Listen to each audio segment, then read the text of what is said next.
Thank you, everybody, for joining us for today's discussion, the inside track for what's in store for CFO Week 2020. I'm Jack McCullough. I'm the president and founder of the CFO Leadership Council. And thanks to all of you for being here, and a special thanks for the people from MIT Sloan Executive Ed for partnering with us today. Before we get going, just a little bit of housekeeping. Your lines are muted so that there are no distractions.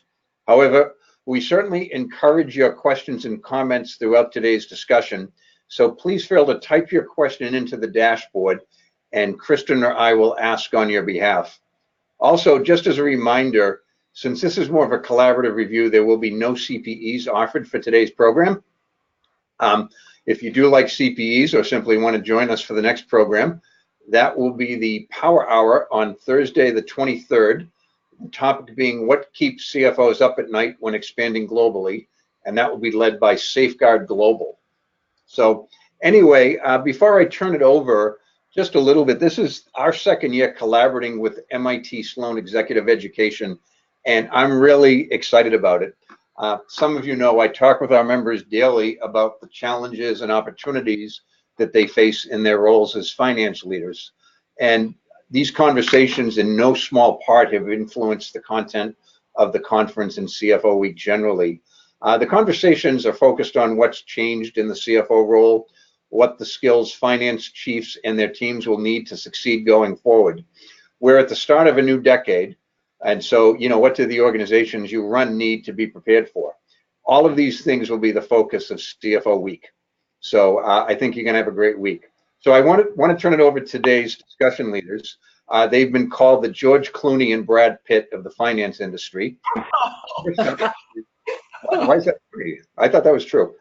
First up is John Gilbert, who is the regional director of the Chicago chapter of the CFO Leadership Council, and he's also the program chair for the conference. John will be followed by Court Chilton, who is a senior lecturer at the MIT Sloan School of Management. So John, take it away if you would. Hey, Jack, thank you very much, and welcome everybody to our discussion today. I think it's going to be a pretty informative and exciting discussion for everybody. As Jack shared, in preparing for this year's conference, we touched on a lot of CFOs to gain their perspectives and to understand their needs for realizing success for their company, for their teams, and for themselves. Part of this input came from an advisory committee we formed of seasoned CFOs with broad perspectives from different types of industries to give us a sense of how we should shape and form this year's conference. We heard some really important themes from all of those individuals, such as there's a relentless need to focus on business operations today to really drive growth and to really realize results in our ever-changing environment. Understand how to exploit innovation and to get into a strategic change role with other executives. And at the same time, don't forget, we have to get the books right with accuracy, timeliness, and pull insights from those accounting transactions. Accomplish this, what they're telling us is the world's changing that I operate in. Help me to understand and what's going on, what I can anticipate, and what's the actionable things I need to do to prepare for this next decade. I think the other thing they came up with is, what are the leadership skills I need to perform in this ever-broadening role as a strategist, a leader, and a shaper of the organization? How do I bring more meaningful insights so I can stay ahead of the curve and to really help the organization to succeed? And then finally, underneath all of this, what's the finance function I need to have in terms of the right people and their capabilities, technology, and processes to really support and deliver the information that the rest of the organization needs? This is no small set of demands that are being placed on CFOs. And we hope that this year's conference really delivers to that. So we've taken all of this information and working with MIT, we're shaping this year's CFO Week. It blends 2 days of intense networking and peer-driven sessions with 3 days of in-depth thinking from our MIT Sloan partners. It'll be a great week for CFOs.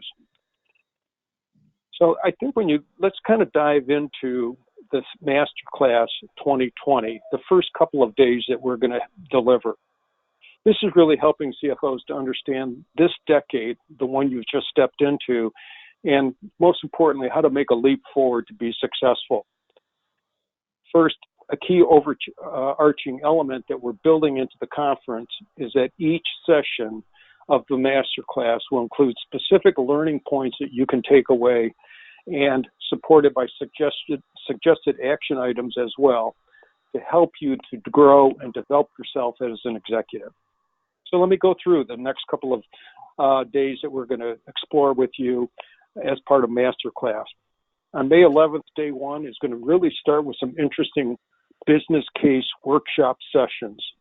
Think of these as a series of fast-moving business case workshops, small groups of peers who will explore and discuss with a moderator business challenges in a business case format. Participants will share their common challenges, leading approaches, and walk away with new, fresh ideas and actionable frameworks that they can begin to apply right away. Throughout Monday morning, you can attend a various range of different workshops. The rest of the conference, Monday afternoon and Tuesday, will include a combination of keynote speakers and CFO panel discussions. Let me touch on these very quickly. Our keynote sessions will include a combination of MIT thought leaders and other notable CFOs who will bring to you provocative, fresh thinking that will challenge how you look at the world, your role, and how you shape your career going forward. They'll include things like a look at the near future and what are the specific personal implications for CFOs and what they should act on. Second one would be mastering your leadership style for results. How you form and behave as a leader has changed significantly. We'll explore those with real-life discussions from other leaders who have been there and done it and have mastered this particular skill set. And the other key theme from a keynote standpoint will be mastering the art of influence. As you've grown in your role, you now touch on a broader array of stakeholders. That takes a higher level of leadership and influence to move the needle. We'll explore that with a thought leader who will share her specific thoughts and how she accomplished that. The rest of the conference will be peer panel discussions, CFOs coming together, moderated, who will do deep dives around a range of different topics. We've organized these topics, actually 9 different sessions, along 3 big buckets of thought. First one is mastering the new executive leader. What do you need to be as a leader, and what are the specific practices other leaders, your peers, have put into place to help them to move forward quickly, effectively, and successfully? The other theme is going to be mastering the delivery of the company's strategy and its success. This is about what are the things you need to do and think about and act on to be a broader business operator in the 2020s. It includes such things as participating in and leading strategy.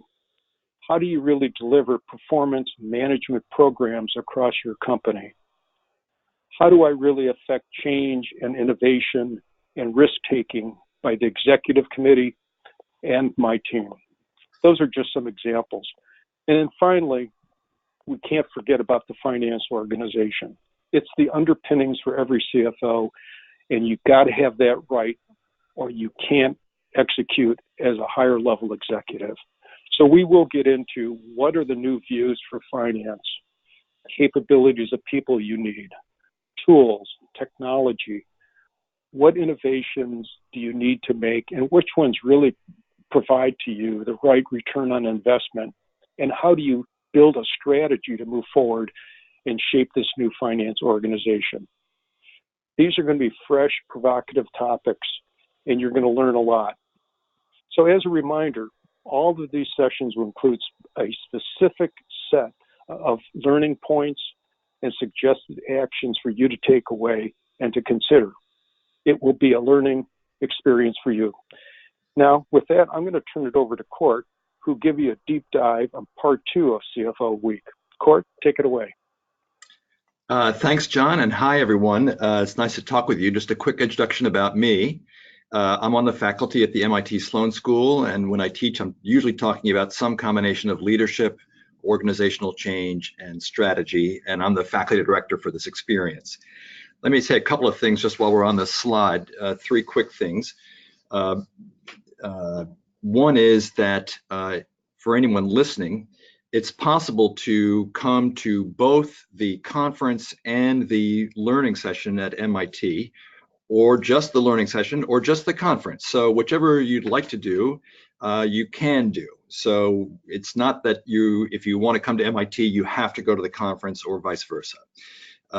It's a complementary experience to come to MIT after you've been to the conference, but it's not so integrated. You're not going to miss something if you only choose to do one or the other. So that's point 1. The second is, you can see on the slide here, it says cohort 2. And I just want to emphasize that we're doing different content this year than we did last year. There'll be a little bit of content that's the same, but mostly last year was about personal leadership, the personal leadership of the CFO. This year we'll touch on that a little bit, but mostly we're going to talk about, and the content will be organized around enterprise level content. So much more about economics, strategy, advanced finance topics, dealing with the board. So much more enterprise and strategy level kind of content.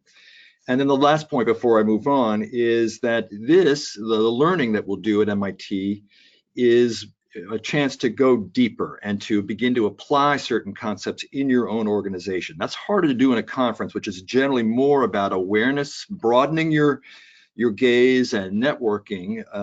This, you'll have a chance to do some of those things, but also many more chances to do practice and intensive, how does this apply to my company? So it's a different, there we'll talk about finance for sure, and economics and all those things that John and Jack talked about. This is a chance to go deeper and apply it to your company. Okay, let's go to the next slide. Just it'll talk about what we're planning to do. I've got about 8 or 10 slides here, and I just want to show you what that is. So can we go to the next slide? So what I'm going to do very quickly is just talk about where you'll be. So why come to Boston in the first place and to Cambridge where MIT is? I'll talk a little bit about what's going on, why we're doing this, a little bit about where you'll be, how to fit into the culture here, because people have impressions of MIT, and I want to make sure you're thinking about us the right way.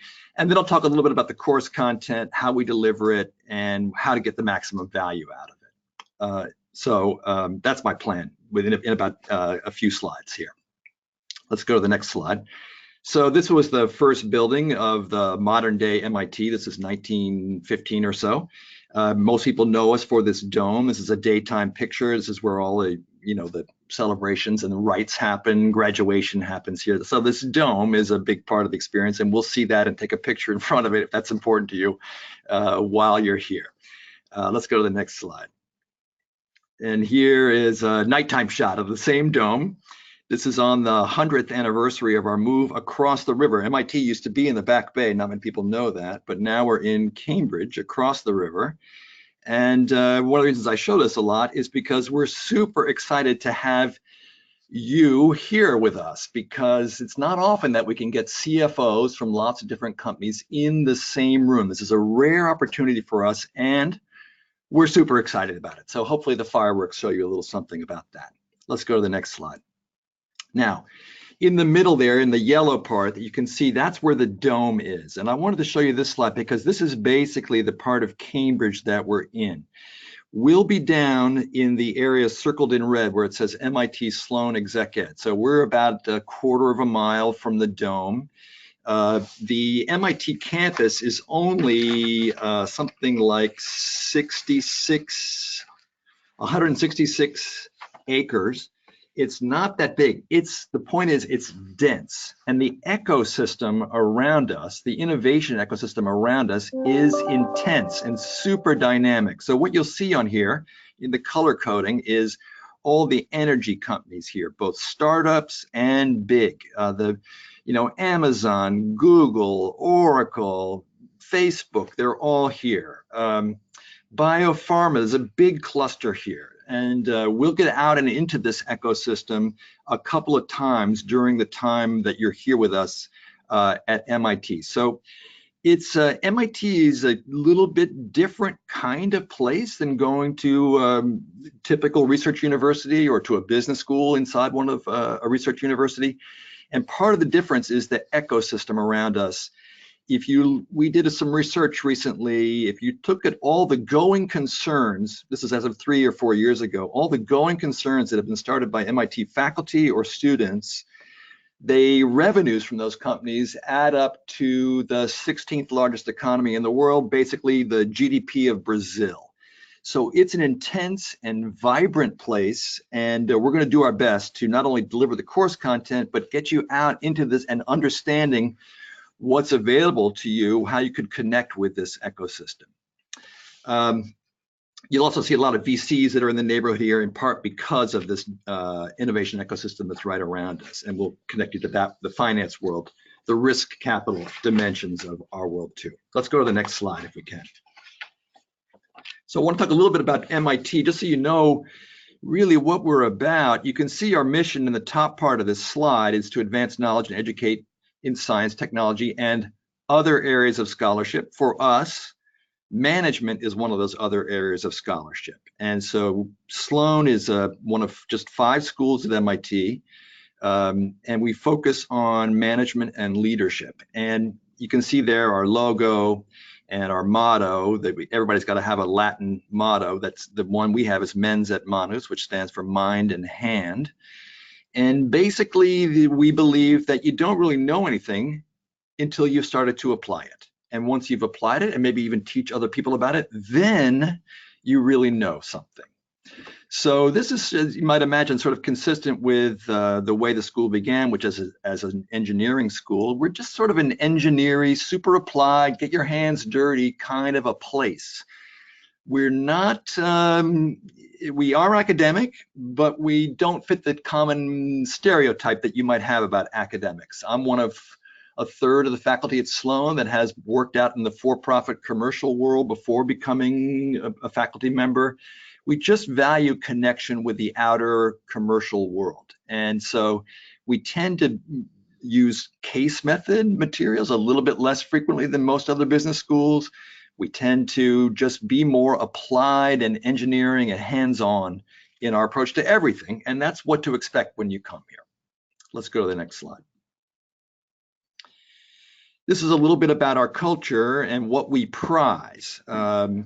And I'm not going to read every word up here. I just want to emphasize a couple of things. Some people think MIT, you go to MIT to hang with the nerds and the geeks and the engineers and the techies, and a lot of Nobel Prizes have been awarded to faculty members here. And I'm saying all this to you because sometimes people assume that that's who we are, and that somehow either that's not their people, that we're not their people, or that we're going to be intimidating, or you can't show up here unless you're super smart. And I'm just trying to disabuse you of that notion if that's what you think of MIT. We're just not like that. It's a fun place. It's a humble place. People are, yes, they're interested in merit and achievement, but at the same time, we're really super interested in complex problems and trying to do whatever we can to get our arms around them and get lots of people involved in solving them. So that's more the way to think about us. It's not these sort of august, super puffed up academic types. No, we're practical people. Let's get down, deal with reality, and try to make the world better is the way we think of ourselves. So I'm hoping hearing me talk about that means you're a little bit more attracted to us than if you assumed we're like a lot of other research universities and really into publication. And we are interested in that, but and we are thinking about Nobel Prize winning work, but generally we're just approachable, nice, humble people. Okay, I'm happy to take questions about this, by the way, if you'd like. Let's keep going, because I want to get to the course. The 3 days, the basic goal is what we know is CFOs of small to medium-sized organizations, it's very often hard to pull away from the business and get some development for you in your role. And our goal here is try to help you create and capture more value as the world changes more quickly, as there's more disruption. Our goal is to deliver something that's going to be of value to you, given that kind of context. So, as you can see on the bottom half of the slide here, basically our job is to give you relevant, engaging content, and this is what Jack and John and I talk about all year long, is what can we do that's particularly relevant, and in this case, this year, we're focusing on strategy, economics, finance, and change leadership. And we'll encourage networking and learning between you while you're here, but we're going to try to go deep into those topics and give you stuff that you can use right away. And we want to get you out into the innovation ecosystem and leverage what's unique about being here that you really can't do in most places in the world. Let's go to the next slide. So that's about the goals and what we think your requirements are, why you might want to come and spend time with us. This slide shows you a sort of a day-by-day breakdown of the content. So once the conference has concluded, and if you want to stay on and join us, or whether you just join us for this part, we're going to start with some orientation and connection. That's on the Wednesday, the 13th, and I'll lead that, and I'll be there the whole 3 days. But then I'm going to turn it over pretty quickly to Simon Johnson, and he'll talk about economics. And here's 3 things to know about Simon Johnson. One, he's the ex-chief economist for the IMF, the International Monetary Fund. He's eminent. He has a book out right now that just came out called Jumpstarting America, which is all about how businesses and government together, and businesses of all sizes, not just large, can create more innovation ecosystems that are local throughout the US, not just in Palo Alto or around MIT, but throughout the US. So he'll talk a little bit about that and give you sort of an economic outlook from his perspective and what Americans can do to make the economic outlook brighter, more sustainable long-term. After Simon, Pierre Azoulay, who's also an economist, but who focuses on teaching strategy, he'll spend a half day helping you think about how to handle, how your company specifically should approach disruption, how to think about it, and how to create options for yourself as the world changes more rapidly. So the whole day will be about how to think about, help your company think about disruption and then develop strategies for dealing with it. After Pierre, then Joost Bonson, who works at what's a place at MIT called the Media Lab, which has been prominent in the news for a long time for different reasons, some good, mostly good. One recent bad one, they took money from Jeffrey Epstein, which I'm happy to talk about. But it's a super interesting and very creative place, and Joost will take us around MIT, put you out into the ecosystem, help you understand really how innovation and small and medium company finance all fit into the ecosystem around us. So the first day is mostly about economic strategy and the innovation ecosystem, and then we'll have a dinner in the executive education suite where we'll be meeting. So all right here in the lower right-hand corner of that picture of the campus I showed you before. That's Wednesday. Thursday, the morning will be spent on finance. Antoinette Shore is an excellent teacher. She'll be talking particularly about entrepreneurial finance, how to finance a variety of innovation projects and innovation portfolios, which is her area of expertise. So really about how to look beyond the current operating model you have today and bring more innovation into the company, and how to finance it and how to think about the financing of it. In the afternoon, sorry, was there someone who wanted to, Jack or John, are you going to come in there? All right, I'll keep going. Bob Posen is the ex-chief operating officer for Fidelity Investments. So he's another one of the faculty members like me who has worked in the commercial world prior to coming to MIT, and he'll talk about boards and governance and how CFOs can play an important role in shaping what the board does. And then he'll also, that's the first part of the meeting, and then after the break that afternoon, he'll talk a little bit more about special situations and metrics, but always talking about the CFO and the connection to the boards and governance, that sort of nexus of things. And then our plan is, as it says here in the gray, is to visit a company, which is still TBD, but we want to, again, get you out into the ecosystem and seeing and talking to the management, probably the financial management of a company locally. They may also come to us, but we're still working on exactly who and what is the best fit. But our goal is to do that, and then you'd have dinner on your own as you liked that evening. Finally, Friday, more content on finance. Now, instead of entrepreneurial and innovation finance, we'll look at more of the enterprise level and special situations. And as it says here, we'll look at both IPOs and at mergers and acquisitions, two different cases, one of which I'm certain will be Spotify, and we're still thinking about, well, what's the right fit for another case to have you think about and apply to your own company. And Paul Mendy, who's the teacher there, is an excellent teacher. Everyone really liked him last time, and so we're going to repeat but refresh his content and maybe add a little bit more. And then I'll conclude the session with a little bit of work on how to lead change. So now that you've gotten all these new ideas from both the conference and our time together, how do you take it and then lead change in your own organization? And there's some frameworks and tools and ways of showing up that we think are particularly important, and I'll share those and have you plan and practice around that.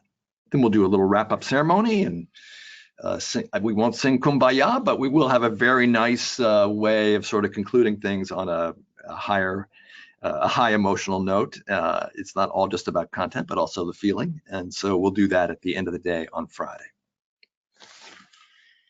Let me keep going to the next slide. Just so quickly, I've said a couple of things from this slide already. Just again, we're much more research and framework oriented. We tend to be less case oriented.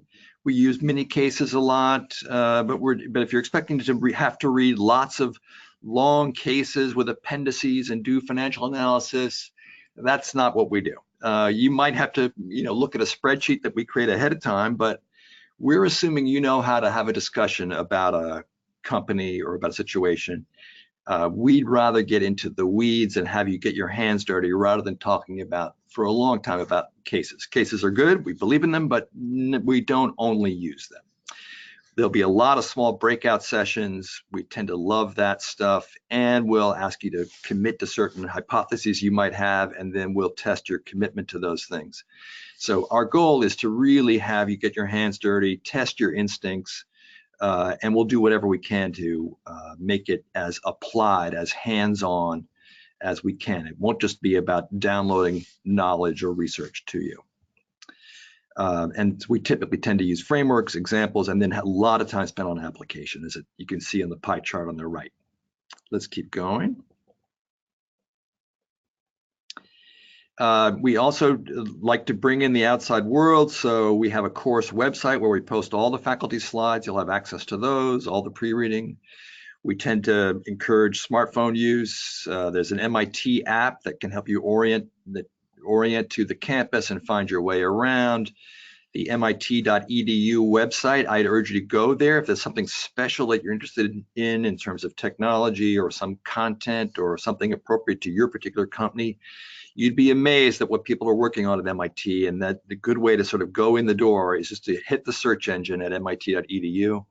And then you can follow most of the faculty that I just showed you on Twitter, and eventually when we get the group together, we'll have a WhatsApp group for this cohort. So lots of different ways that we connect in and around the actual classroom itself.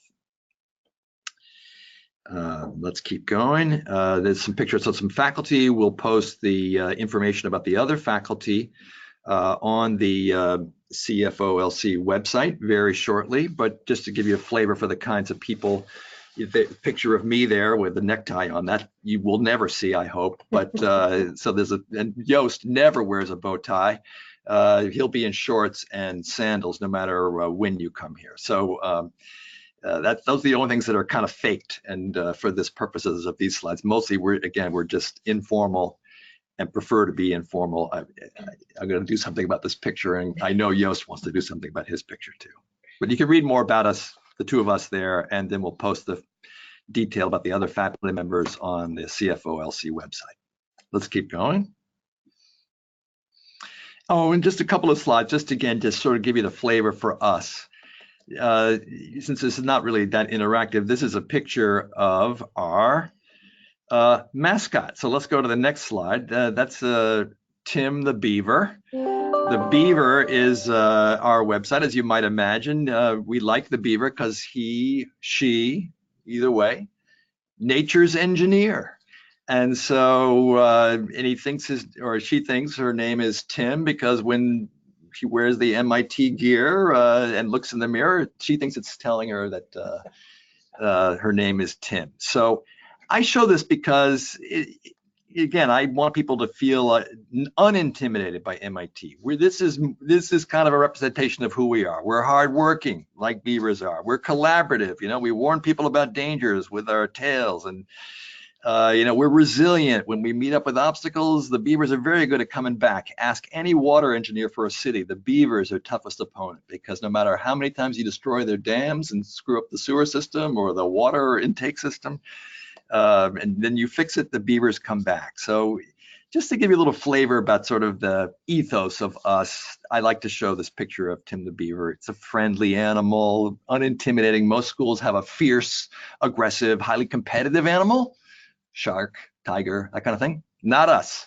We got a goofy looking beaver. And so let me just stop it right there. I'm hoping this gives you a flavor for sort of who we are, how we do things, and what you'll be able to take away from the experience of being here. Let me pause there, and then I think we're going to have Jack say a few things and maybe open it up to some questions. Yeah, I graduated from Sloan in 1997, and I never knew that the beaver had a name.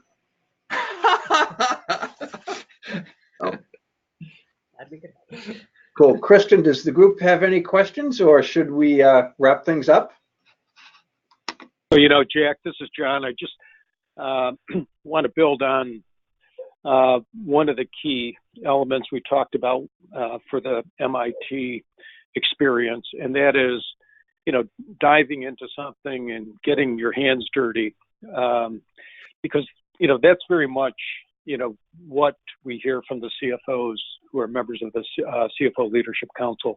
They're looking for, how do I really make something happen? And I think the MIT experience is going to really support that interest and desire that they have. So I'm really excited about what's been put together here. I agree. It's going to be a terrific week for all of us. So, Kristen, anyone have any final questions, or should we wrap up? Yeah, there are no questions at this point, but if you do have some while Jack is wrapping up, please take advantage of that question area, or of course, get in touch with any of us. Yeah, you can text me. My cell phone is 617-678-0957, and if I'm not in a meeting, I'll get back to you right away. Text is a lot better for me than email. First of all, John Court, great stuff. Thank you for all of that. I'm really excited about what we're going to be doing together in May. Also, one thing about the CFO Leadership Council that it has in common with Sloan, when I was there, people said all the good stuff at Sloan was done by the students.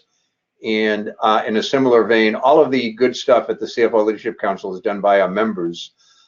In particular, for this conference, we do have a great and dedicated steering committee. We call it a host committee for this conference.